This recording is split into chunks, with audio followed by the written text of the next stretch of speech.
আমি জাহান্নামে যাব? আমি তো মসজিদ, মাদ্রাসা, এতিমখানা,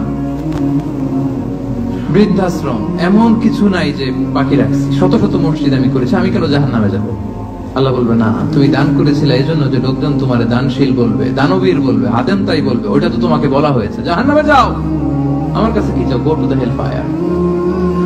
সেদিন আল্লাহ তাআলা অনেক আলেমকে ডাকবেন, অনেক দাঈদেরকে ডাকবেন, অনেক দুআত ইলাল্লাহদের তিনি ডাকবেন।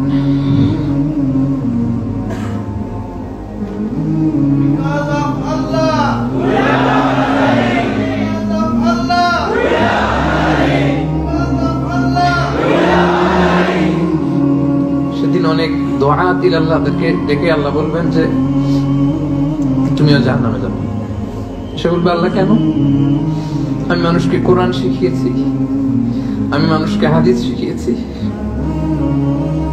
আমার কথা শুনে অনেক নামাজ পড়েছে, আমার কথা শুনে অনেকের দাড়ি রেখেছে, আগে সুদ খেত, আমার কথা শুনে সুদ বন্ধ করেছে, আমার কথা শুনে তো আল্লাহ এরা নামাজি হয়ে গিয়েছে। দ্য এন্টায়ার সোসাইটি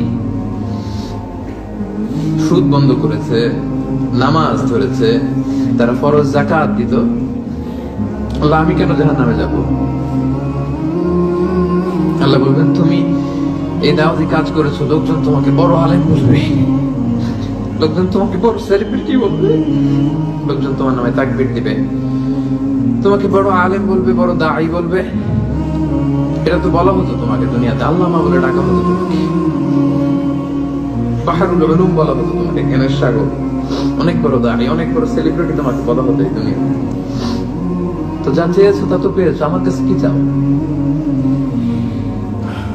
আমার কাছে তোমার জন্য কিছু নাই। Go to the hell fire. তুমিও জাহান্নামে যাবে। আল্লাহ ওইরকম আলেম হওয়া থেকে আমাদেরকে তুমি বাঁচাও, ওইরকম দাঈ হওয়া থেকে তুমি আমাদেরকে বাঁচাও। আল্লাহ লোক দেখানো মানসিকতা, এই সব থেকে আল্লাহ তুমি আমাদেরকে হেফাজত করো। তাহলে 4 নাম্বার যে রোগ আমরা চিনে ফেলছি না, এটার নাম কি? রিয়া। নামাজ পড়তেছি, মানুষ আমার এই বড় মুসল্লি বলে, হজ করে আসছি যেন আমার নামের আগে আলহাজ লাগায়, যাকাত দিচ্ছি, যাকাতের শাড়ি লুঙ্গি, দানবীর, শিল্পপতি, এটা যেন বলে। জিহাদের ময়দানে গিয়েছি, ইসলামের জন্য মিছিল দিচ্ছি, যাতে মিডিয়াতে আমাকে সবার আগে দেখা যায়। আল্লাহ বলবে, go to the hell fire, জাহান্নামে যাও। এগুলো একটাও আমার জন্য করো নাই। তুমি যা চেয়েছিলে দুনিয়াতে তুমি সেটা পেয়েছো, আমার কাছে কি চাও? কিচ্ছু নাই আমার কাছে তোমার জন্য, যাও। আল্লাহ এরকম দানশীল হওয়া থেকে, এরকম আলেম হওয়া থেকে, এরকম বীরত্ব দেখানো থেকে আল্লাহ তুমি আমাদেরকে হেফাজত করো। আল্লাহ রিয়া থেকে আমাদের এই কলবটাকে তুমি মুক্ত করো।